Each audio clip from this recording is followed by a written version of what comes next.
Doctor ortho Ayurvedic oil और capsule, अब दर्द भी घुटने टेकेगा। गुरुग्राम में योग दिवस कार्यक्रम के दौरान मुख्यमंत्री ने 9वीं तक योग को सिलेबस में शामिल करने की घोषणा की।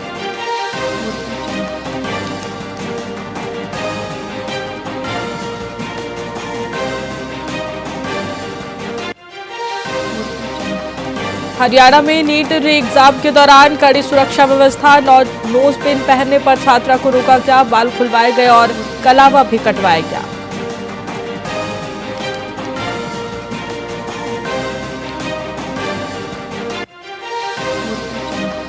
हिसार के टाउन पार्क में अंतर्राष्ट्रीय योग दिवस पर मंत्री और पूर्व मंत्री ने कुर्सी आसन किया, लोगों ने योगाभ्यास कर स्वस्थ जीवन का संकल्प लिया।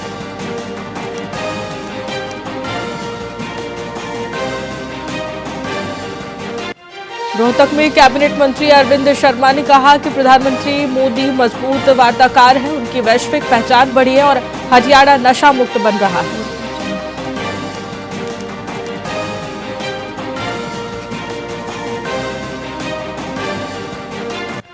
कुरुक्षेत्र के 200 साल पुराने मंदिर का 108 फीट ऊंचा गुंबद अचानक ढह गया, मलबे में दबने से सेवादार की मौत, गर्भगृह क्षतिग्रस्त।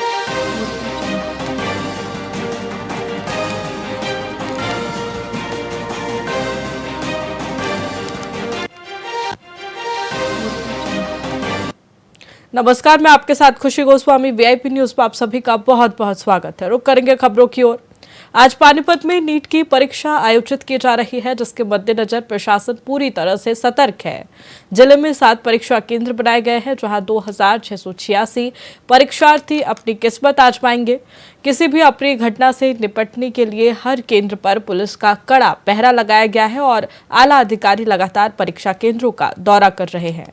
परीक्षार्थियों की सुविधा के लिए इस बार परिवहन और डायल 112 की विशेष व्यवस्था की गई है, ताकि कोई भी परीक्षार्थी परीक्षा शुरू होने से पहले अपने केंद्र तक सुरक्षित पहुंच सके। इससे संबंधित जानकारी देते हुए डीएसपी आत्माराम ने परीक्षा की तैयारी का जायजा लिया है।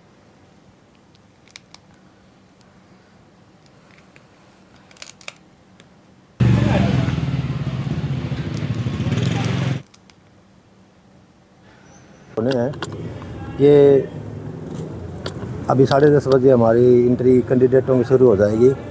पुलिस प्रशासन की तरफ से सुरक्षा व्यवस्था की चाक-चौबंद व्यवस्था है, जो मैंने कल भी तय की थी और आज भी तय की है। कुछ कैंडिडेट से भी मैंने बात करी है, उनसे कोई पूछा है कि जिनकी कोई प्रॉब्लम है या नहीं है, तो लोगों ने बताया सेटिस्फाइड है। यदि कोई होती है तो हम यहाँ प्रेजेंट है और दूर करने की कोशिश करेंगे। बाकी इस सेंटर पे 480 कैंडिडेट आएंगे, जिसमें 20 रूम में बैठेंगे।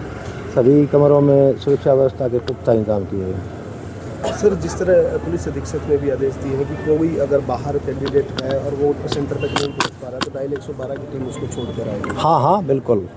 यदि इमरजेंसी में उसके पास टाइम कम है और वो नहीं पहुंच पा रहा है, उसको लगेगा कि मैं नहीं पहुंच पाऊँगा, वो डायल 112 कॉल करे और अपनी सुविधा का लाभ उठाए।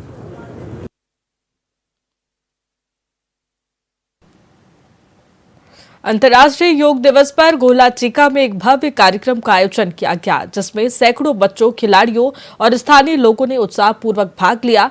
हरियाणा राज्य कृषि मार्केटिंग बोर्ड के चेयरमैन वेदपाल एडवोकेट मुख्य अतिथि के रूप में उपस्थित रहे। उन्होंने योग को दिनचर्या में शामिल करने और इसके स्वास्थ्य लाभों पर जोर दिया। चेयरमैन एडवोकेट ने बताया कि प्रधानमंत्री नरेंद्र मोदी के नेतृत्व में पूरा विश्व योग को अपना रहा है, जिससे लोगों में जागरूकता बढ़ी है। आयुर्वेद की महत्ता का भी उल्लेख किया गया। साथ ही पतंजलि प्रभारी आचार्य हरिओम ने विभिन्न योगाभ्यास का अभ्यास कराया और योग के महत्व पर प्रकाश डाला।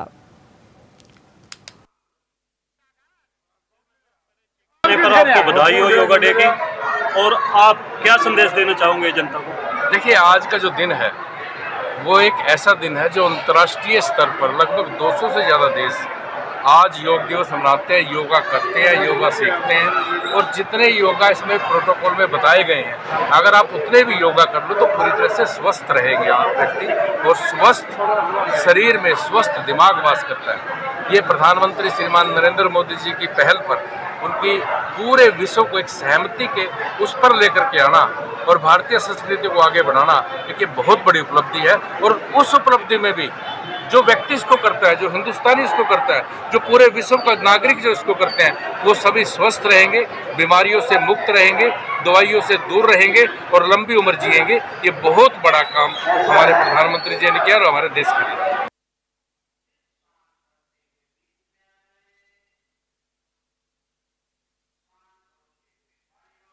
आर और गांव में चोरों ने आतंक मचाया है। नशीली वस्तु सुंघाकर ग्रामीणों को बेहोश करने के बाद आधा दर्जन घरों के ताले तोड़े गए। चोर 6 मोबाइल फोन और कॉस्मेटिक की दुकान से 20,000 रुपए की नकदी चुरा ले गए। नशे के असर से महिला, बुजुर्ग और बच्चों की तबीयत बिगड़ गई, जिन्हें उल्टी और चक्कर आने लगे। कॉस्मेटिक दुकान संचालिका मनीषा और उनके ससुर राम सिंह की भी उल्टी की शिकायत हुई। तो वहीं ग्रामीण अंशुल राठे के घर से 2 मोबाइल, धन्ना सोलंकी के घर से 1 फोन चोरी हुआ है। रण सिंह प्रजापत के घर ताला तोड़कर चोरी का प्रयास किया गया। ग्रामीणों ने रात्रि गश्त की मांग की है। चोर घुसे थे, कैसे पता लगा, कितने बजे? मैं 3 बजे उठी जी। 3 बजे उठ कर देखा ताली मेरे खाट पर थी, मैंने ताली नहीं मिली। और फिर मैंने उठ कर देखा गेट का ताला टूटा पाया, पड़ोसी के चक्की पर धरी पाया ताला। उन बच्चा ने देखा आने ना घर आया ना, हम तो रुक के मार मुड़ कर चोरी मारा कुछ हुई नहीं। कोशिश करी मोटरसाइकिल ठामे थे, वहाँ एक तौलिया पड़ा हुआ पाया हमने मोटरसाइकिल। हाँ, तौलिया छोड़ गई। तो किस जगह से आए होंगे, ऊपर से नीचे से? ऊपर से पड़िया और पड़िया पर खचड़ कर बीच में पड़ दिया पता उतर का और जब मारे भीतर आकर ताला तोड़ा। कितने बजे उठे थे, कैसे पता लगेगा कितने बजे? क्या ये चोरी हुई है जी? 12:30 बजे सोया था मैं, तो सुबह 4 बजे उठ के देखा तो 2 फोन गायब मिले हैं, ठीक है, और कम से कम 30 से 40 हजार का नुकसान है। तो पता नहीं लगा कि? नहीं, कैसे पता नहीं लगा, कुछ भी पता नहीं लगा, कैसे उठते हैं, किस हालत में उठते हैं। क्या अंदाजा है कि कितने बजे चोरी हुआ? वो ये तो अंदाजन एक बार नींद आई पीछे तो कुछ भी पता नहीं लगा है। और गांव में लगा लो 3-4 घरों में चोरी हुई है कुल मिला के। रात न उठी जी मैं 2 बजे, मेरी गुड़िया ने उठाई, पानी मांग गया, मैंने पानी दिया 2 बजे, रसोई में तो गिलास लिया, जब सब ठीक था उसके बाद ही होया जो कुछ होया। गल्ला भी ले गए उठा के, 3 फोन ले गए। गले में कितने रुपए? 20,000 रुपए थे गले में। और फोन दोनों 2 टच थे, एक छोटा था। तो लगभग कितने बजे घटना होगी? ये 2:30-3 बजे के करीब की बात है। अब आप कह रहे हो उल्टी वगैरह लग रही है? तो हाँ, ये उल्टी सुबह की मेरा कच्चा जोर था, उल्टी भी लगी है, कड़वा मुंह रहा सारे में। फिलहाल खबरों में इतना ही। बने रहिए हमारे साथ VIP न्यूज पर। नमस्कार।